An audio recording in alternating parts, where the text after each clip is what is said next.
من ساعة ما عهدت نفسي أمام الله إن أمسك ملف دكتور ضياء العوضي لحد ما حقه يرجع، وتشكيكي إن موته فيه حاجة مش طبيعية وإنه ما ماتش موتة طبيعية. وفي كل فيديو ليا كنت بقول إن دكتور ضياء العوضي تم اغتياله مش موتة طبيعية.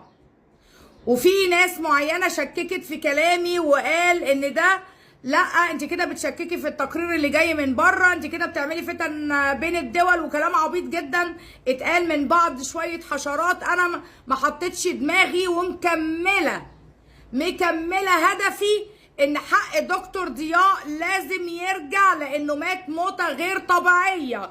وبالفعل الحمد لله يا رب، الحمد لله يا رب، كل يوم كل كلمه انا قلتها بتظهر وبدليل.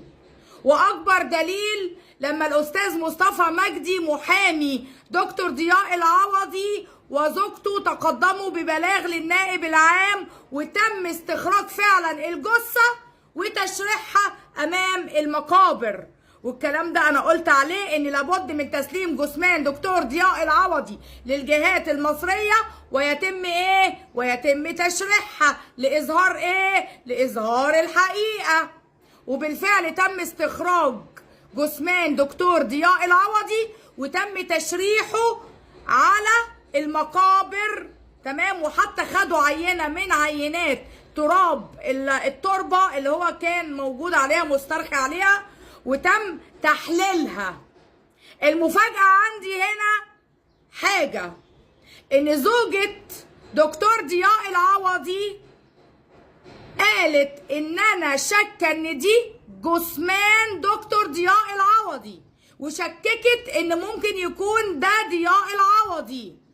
ودي حلقه كبيره جدا جدا جدا جدا، ممكن تودي التقرير اللي جاي من بره والحاله اللي احنا بنبحث عنها لحته تانيه خالص.